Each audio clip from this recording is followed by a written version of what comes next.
Hey you guys. Okay, so today I, as promised, am doing a super personal, super in-depth Q&A video. I'm gonna try to answer all of the questions that I got in that video that I posted a few videos ago, the When You Assume, where I like dug in deep to the whole assumptions tag that's going on around YouTube, gave you guys my thoughts, and I thought it would be a little controversial because I was like, oh, that's something so popular, and I wasn't trying to like slam it or anything. I just, as always, am gonna give my, true opinion.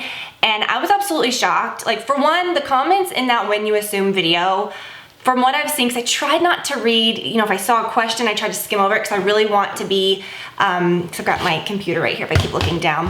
It's kind of overwhelming that you guys agreed with me because I didn't expect that. I thought, of course a few people are going to agree with me, but I really kind of thought this might be kind of met a little different, but I'm not gonna get into it. But if you want to see that, definitely watch that video. There's a lot of good stuff in that video. But I just kind of wanted to tell you guys my thoughts and why I do love doing Q&A videos so much. It's just such a good, like, basic way to get to know people on YouTube. I feel like every single one I've done over the years, they're always so different. I feel like there's more different things that you guys can find out about me every time. It's just a little way to like shake things up. And I just don't love the idea of explaining myself. I like to share things with you guys. Obviously, I do explain things because this is YouTube. You're gonna have questions. So I naturally know kind of what you guys are gonna ask questions about. So I will explain certain things. But as far as like, what you think of me, I don't want to explain anything like that away. If you want to think something, that's fine. I just don't love the whole like defensive nature of those videos. All right, so let's just jump in. I want to really like get into everything. I always feel like these run long, so I don't know if we'll do two or what, because I really just want to, I feel like I always end up skipping over things, and I just want to answer. I want to try to answer everything. Okay. So Taylor asked 3 questions. What are struggles you've had with Livy? What car do you drive? What are some of your hobbies? So I kind of love that that's the first question about Olivia, because I want to kind of address this because I did see another question as I was kind of seeing the comments a few days ago.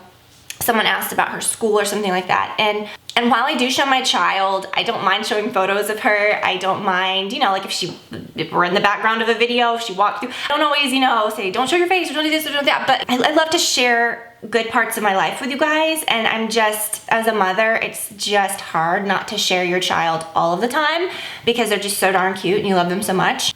So I don't mind that, but as far as like personal things, like struggles or things that she's doing that she might be having a tough time with, or, at what age did she do this or that, or why, where, how she going to school, it's just not something that I'm ever gonna talk about. And it doesn't mean like I'm hiding anything. It's just that I think with children, I think with your family, I just don't love that being content. I think that we talk about very like frivolous, fun things here. I talk about my life. I do show personal things here and there. But as far as like kids and stuff, that just always turns me off. Like even on my personal Facebook, and I think we're so just desensitized to that. And that's just what we think we have to do, or we're just not shocked when we see people doing that all the time. My kid's sick, my kid's this, my kid's that, this is happening, that's happening. And I get that people try to like, get support from other people, but I think that a lot of times, when I need that, I just talk to my friends, or I talk to people, in my life. So I don't like to just post things like that all the time. And I always just say, I've seen things over the years where people post things about their kids, and I'm like, we don't even understand what this is going to be like 10, 20 years from now, where our kids can look back on this and say, why the hell did my mom talk about that? Or why did they show that? Or why, safety for whatever. But my main reason is just, she's a human being, and I would just feel wrong like sharing too much, you know what I mean? And I just feel like once you do share stuff like that, or once you do kind of get a taste of that, where you have your baby, and I know you post pictures of your child, and those are like your most liked photos. I get it. Those are my most liked photos. Like, I don't blame you guys, but I think for some people it's kind of tempting. Okay, well now we'll start a family vlog. Now we'll show every single second of our lives. And for me, that would just take away so much personal times and things that I don't want to share with everybody else. Do you know what I mean? So I like to talk about my experiences sometimes. Like as a mom, I shared things, I think the only time I mentioned her school is I was like, when she starts going to school full time, it's going to be so sad, and da-da-da. But I don't like to talk about, you know what I'm saying? Like those personal things. And sometimes I'll share experiences or little things that we do here and there, but it's just not my main focus here. So, what are some of your hobbies? I always am like, ooh, what do I say my hobbies are? Because for me, it's like, I don't go to some painting class, and I don't like knit, and I don't do things like this and that. I feel like I'm a fairly crafty person, but I feel like my hobbies are really just like, things that you enjoy, things you can do for yourself. If I'm gonna take time to do something for myself, I might have like a day at a spa or do something like this or that. But when I'm at home, like to obviously be with your family and stuff, but like I just like to spend my time doing like productive things around my home. I love listening to podcasts. Again, if you missed that video, it's called When You Assume. Watch that video. I give you guys so many podcast recommendations. You'll flip. Yeah, I don't know. It's just, I don't know, basic stuff. I skipped it. What car do you drive? So I have a big SUV. It's not like a huge SUV, but it's the biggest SUV that particular company makes. And I like it. I bought it when Olivia was 1, or she was just about to turn 1, I don't remember, right around her first birthday. Lately it's had so many issues, and this year the warranty is out and it's so expensive to fix. When, you know, I got the Z06 for Brad a few years ago, it was kind of like, okay, the only car we have now, like the only family car is my car. So like if he wants to run somewhere, if we're going anywhere together, we usually just take my car. To me, his car is like undrivable. It's like a race car. So I don't drive it much. He loves it. But, and I love that we have it, but it's just not a car that we drive a lot. And before that he had E-Class Mercedes, and it was newer than my SUV. And I loved that car. Like, I thought when we got the Corvette, I was like, it's stupid to keep that too. We don't need 3 cars. Like, what are we even doing? We really just drive 1 car most of the time. Do we even need 2 cars? That Mercedes he had was so much nicer than my SUV that it kind of made me instantly like think, because that car had like massagey seats and it changed colors. It did all this crazy stuff. And I have a GL 550, which is nice. Like, it was really the nicest one at the time, but his car kind of ruined me. And then of course, like we don't have that one anymore. And so now we're just driving mine, and it's having all these issues. We've gotten so many things fixed lately, and the warranty's running out this year in a few months, I believe. And so I'm kind of like, ugh, I hate to buy another car for that reason, but I kind of am. I feel like we wear the hell out of that car. That's like basically all we drive. So I'm kind of like at a point where I don't know really what I want to get. So, I don't know. Okay, so that's all we have time for today. We got through 1 person. No, I'm kidding. We're gonna go through them. Do you have siblings? Tell us about them, please. Yes, I have 1 sister. I've done videos with my sister before over the years, and and again, like I just don't really talk or show photos of course, like I rarely show photos with Brad, or like Olivia, but I talked to someone about this the other day. Like you never would really look and say, oh, I know who all her friends are, or I know all her family or whatever, because I've experienced this. I've done this for 11 years, and I've experienced that when I do post photos of friends or family things years and years back, it's not really 100% fair for them all the time, unless if it's someone that like really, they're trying to get started, or they have a blog or something, and they're like, yeah, sure, and like we're having just a fun night, and it's like whatever, and they don't mind. But like sometimes I just don't overly share photos of people, my friends or family, because a lot of people just aren't comfortable with that. Or like a friend or family member that might be, and over the years, trust me, like people that I've known have wanted to do YouTube, or they've wanted to do certain things. And some of my friends that have started blogs or YouTube, like they really want help. My friend has a blog and I love helping her out. She's really open to that. But some people aren't. And I don't think people really get that. But like a lot of people, especially people in your family, or people that might like have the same immediate family as you, or like if they're starting something similar to what you're doing, they may want to have their own identity. They may tell you, hey, this is gonna be my thing. Like if I do it, I wanna do it, I just kinda wanna do it myself. You know what I mean? And that's cool. So you can always assume that like when someone's not talking all the time about someone, or someone's not, oh, there's my family, this is this or that, it doesn't mean anything. It may just be like what that person wants, or what, they may be actually like respecting those people's feelings. Oh my gosh, and friggin', this is hilarious. Every single person I think that watches my videos has had that same dream that I talked about in that assumptions video about school and panicking and just that whole thing. So you guys know what I'm talking, you guys literally know what I'm talking about. Everybody is like sharing their same exact experience. So it's just kind of funny. You must be like anxious overachievers. No, I'm kidding. No, it's crazy. Have you seen Abducted in Plain Sight? No, I haven't watched that. I feel like that's kind of like, I did watch the Ted Bundy tapes, and I'll just tell you. Okay, this is kind of like continuing the conversation from that video. I didn't love it. Okay, like what am I gonna say? I don't get it when people are like, yes, I cannot wait to get home and watch Ted Bundy, and I can't wait to do that. Like, listen, y'all. I love listening to some true crime podcasts. I love to watch shows about true crime and stuff, but I like things that are kind of like where you're seeing someone get justice, or you're seeing something unfold, you're watching an investigation. When it's just like a documentary about a serial killer, and you're like, what happened. It's interesting because I didn't know everything. But it kind of left me just feeling like, ugh. And I guess what I mainly took away from that let's just talk about that, was that the whole Ted Bundy thing was that, oh my God, like I get everybody's like, oh, you know, he didn't look like a serial killer. To me, girl, he looked like a serial killer. Like he had crazy eyes for days, but I get it. Like I get it. Like, you know, people can be very charming. A lot of people aren't just like monstery looking people. They're, you know, or not people that your red flag would automatically go up. You know, they can be very persuasive. And so like, I just think we all have to be very careful. But the whole thing creeped me out when he was like bantering with the judge and he came in his cute little like suits, and I'm like, he should have literally been wheeled in like Hannibal Lecter, like chained up. Like when I had heard of Ted Bundy, or when you see, I just thought like, okay, like even like the Zodiac Killer or stuff like that, like what, they killed like 9 or 10 people, like that's still very bad. My hair's driving me nuts, so I'm about to go get it cut today, or I'm about to go get it done today, so I didn't like really do it, so it's kind of like, it looks as, every time I say that, I'm like, what does it look like when I do it? Because it always kind of looks the same. But anyways, yeah, he should have been like in a bubble. He should have been wheeled in like with a mask over his face. Like, I mean, it's like 30 plus people in like the most disgusting, heinous ways. So disgusting. And I'm not trying to compare to anything, but it wasn't like, I mean, gosh, you even look at the Zodiac Killer. I mean, gosh, disgusting, horrible. But like half the time, that guy like, you know, used a gun and he, you know, stuck up on his victims and shot me. That is terrible. That is heinous. That is disgusting.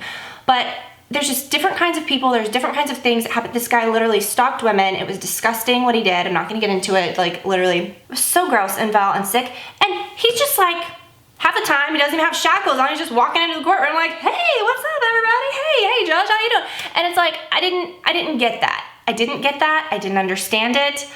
My head was spinning. The whole time I was just like, oh, and yeah, I didn't understand. I'm like, he literally should have been, I don't know what to talk about it, okay.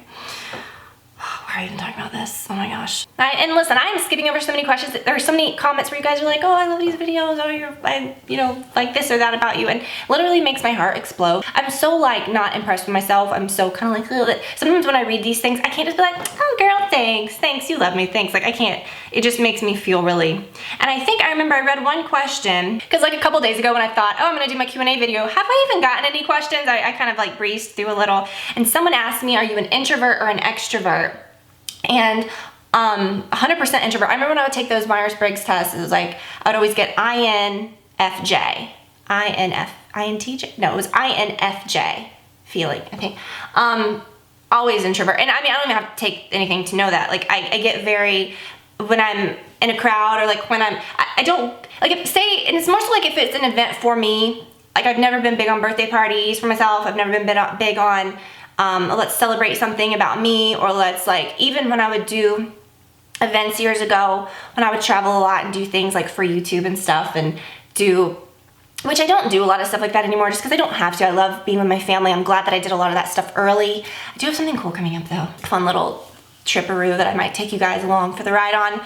But I do get very overwhelmed. Like when I would do meetups and stuff, I get so like, I would think, oh, nobody's gonna come. I always think that, like, nobody's gonna come. And then when people do come, it's so, like, emotional within me. I'm, like, on the verge of tears, but then I look like this to everybody else, probably like, I don't know what to say, and I don't know what to do. And I'm so feeling everybody else and, like, feeling everybody's, like, or watching people and kind of, I don't know, kind of picking up on what people are thinking, trying just to feel people out and feeling what people are feeling. And it really, I don't want to say, it doesn't stress me out. It drains me because then like at the end of the day, I'm so happy and I'm so relieved and I had such a great time and I'm so like thankful that people came, but, or did anything for me, but it just makes me like, I'm out for like a week. Do you know what I mean? Like I really have to recover from those things because it really does drain me, but yeah, introvert, okay?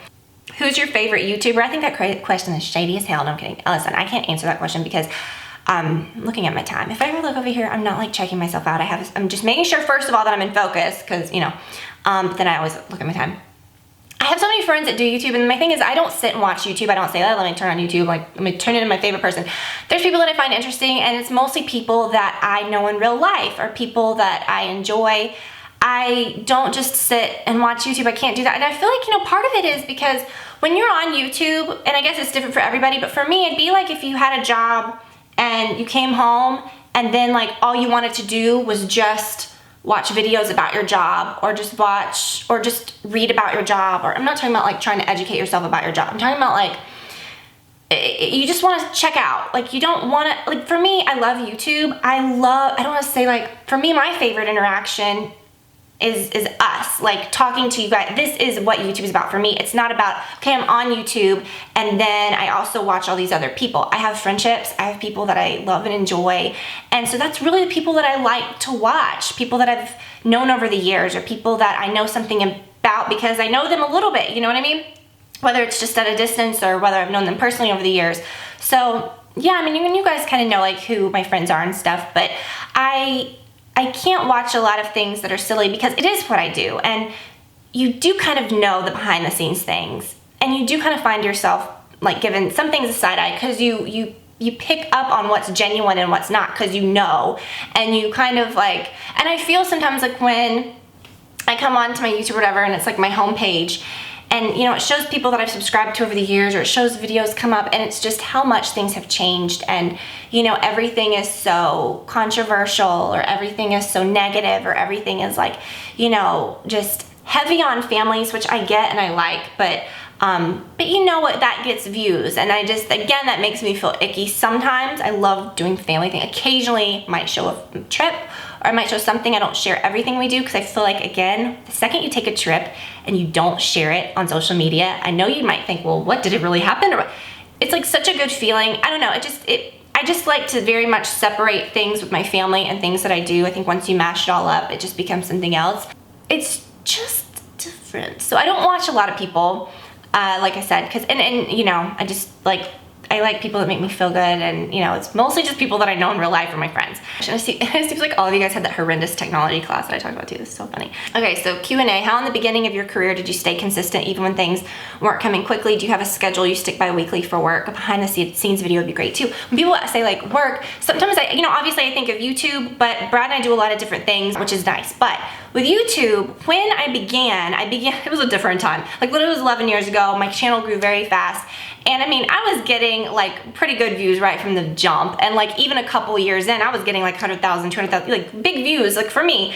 And now, you know, I may not get as many views, but I feel like the success is even greater because I've sort of turned it into different things. I don't rely on, okay, well, I'm only gonna make money if I get a certain amount of views. And I just knew from probably 5 or 6 years ago that that's not where it was going. So I kind of started doing other things and, you know, working with other things behind the scenes and kind of just changing it in a different way for me, which works. So that's nice because I don't have that pressure. Like I said, that's maybe why I'm not trying to conform, and I'm not like, okay, well, I would get a lot of views if I talked about, you know, these tragedies, if I just like bashed companies and talked about this really like scandalous stuff and, you know, kind of became someone a little different or portrayed myself in a different way to try to mimic someone else that's like, you know, doing something else.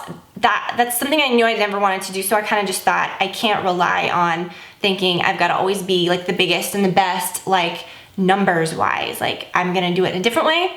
And so maybe that's why I'm just like, I'm gonna continue doing what I do. In the beginning, I didn't start thinking I was even gonna make money with it. I did it because I liked it. And so things coming quickly, I wasn't expecting anything to come quickly. And so it's just kind of funny how things happen when you're not, when you do something that you love and the money's not important. Or like for me, I didn't think, oh, I love making videos. I didn't even know. I just knew that I liked sharing and that I needed an outlet, honestly. Like I was, you know, I just gotten married. I wasn't sure about what I was gonna do. What I went to school for was not working out. They were like laying off teachers left and right. It was 2008. It was like a really crazy time, and I was about to take a different position at a school that was not even a permanent position. They weren't even hiring teachers. They laid off teachers at the school the year that I did student teach. So of course they weren't gonna hire the student teachers. And I graduated halfway through the school year, not like over a summer where I could start fresh the next year. So it was just kind of a tough time, and I just didn't really know what I was gonna do. And I was honestly a little, I don't wanna say depressed, but I was just kind of down about like, what am I even gonna do? Like, what am I gonna do? I thought I kind of just wanna go work at a counter at a mall. And like every counter I would go to, they were like, do you have any experience? And I'm like, yeah, you know, I've had a pretty high retail position in college, but they were like, it's not the same. Like you have no makeup experience, like get out of here. And it's funny because all those brands like, you know, want to work with me now, but it's funny how things kind of work out if you just follow your heart and you do what you want to do. Follow your heart. That's what I always do. Biggest life advice you would give one day to Olivia in her 20s, especially like in your 20s, like I said, when I'm answering these questions, I'm in no way an expert. Like I'm not trying to sound like, oh, I have all the answers, no. But in your 20s, And looking back, and like I'm 34, looking back in your 20s, it's a time where obviously like you're either graduating college or you're starting your careers in some way. You're really kind of like building your life, like who you are. And I hate to say that, it sounds like such a big deal, but it really is true. And at the same time, you're also like starting new relationships and maybe like, you know, romantic relationships. And am I gonna move here for this person? Am I gonna do this for this person? Do I wanna get married? What does this person think about my plans? You know what I mean? And also hanging out with maybe like a new group of friends, or you're like developing these relationships.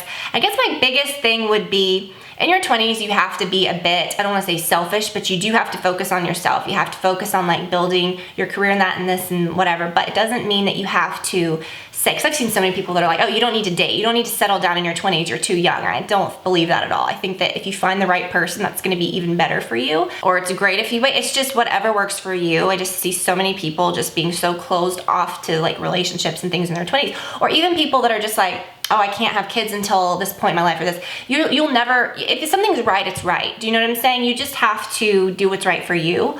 But I think the biggest thing is setting yourself up, building yourself up in something, doing something that you love, starting off in your 20s where you can afford to maybe like take a risk and start something that you're not gonna make much money off of, or something that, you know, can turn into something amazing later. Do something that you love, do you know what I mean? Just start building something and hopefully find the people in your life you can surround yourself with that will be supportive of that. People that'll build you up and like help you, you know, help encourage you to do those things. But just be open, you know, be open to stuff, but you have to really know yourself. You know, you have to really, you know, you have to know enough to like focus on what you're doing so you don't throw away a dream and like, oh, I'm gonna run off and marry this person and just do what they wanna do. Cause girl, you never know. You never know what could happen. So you gotta be a little selfish in your 20s, but at the same time, you have to be really open to other people and relationships and stuff. What's your go-to dinner recipes, y'all? Like, I am not like a real complicated dinner fixer person. Like, I have my go-to recipes. I have things that I make. Like, I don't do videos like, guys, let me make this like a 3,000 ingredient, you know, so that it looks super impressive. Like, I like to just do quick things, easy things, and sometimes those are the best things. And something that we always have the ingredients for, and I swear you probably will too. And it doesn't have to be fancy, but it tastes like so fancy and good. I don't know if you guys can hear, it's coming like such a big thunderstorm.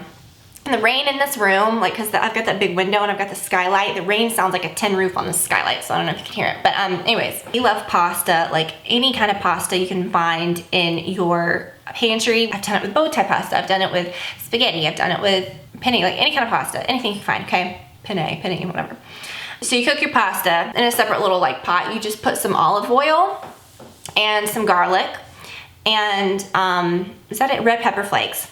And then you just heat that up to where the garlic just barely sizzles. You don't want to scorch your garlic. You'll have to like throw out all the oil and everything. It'll be gross. And you don't even have to measure ingredients. You know what I mean? Just kind of figure it out. You can always put more oil over your pasta if you need it. And then you drain your pasta. You pour that over it. You put some Parmesan cheese on it. And even a little bit of breadcrumbs I've done too. That's really good. Sometimes I mix the breadcrumbs into the actual oil. You know, I don't know, it's weird. It's good, but oh my gosh, Brad loves it. And you can eat it plain, like with nothing, which is like so satisfying and delicious, and it's so cheap too. Grilled chicken to put in it. I've put like a rotisserie chicken. I always love to just buy a rotisserie chicken because you can do anything with it. Spaghetti is always easy. Pasta thing I mentioned earlier is so easy. Like I put bacon on it when you don't have any other meat. I just like grab some bacon, put some bacon on it. Pancetta is really good on it. Just so easy, okay? Put sausage in it, I'm sure. I've never done that, but. Okay, y'all, so I've got some juicy questions coming up that I'm gonna answer in the next video. You guys do not wanna miss it. We'll do a part 2, which I think will be really fun. So I'll let you guys go. Have a wonderful weekend. Come back here on Monday and we'll pick right up where we left off.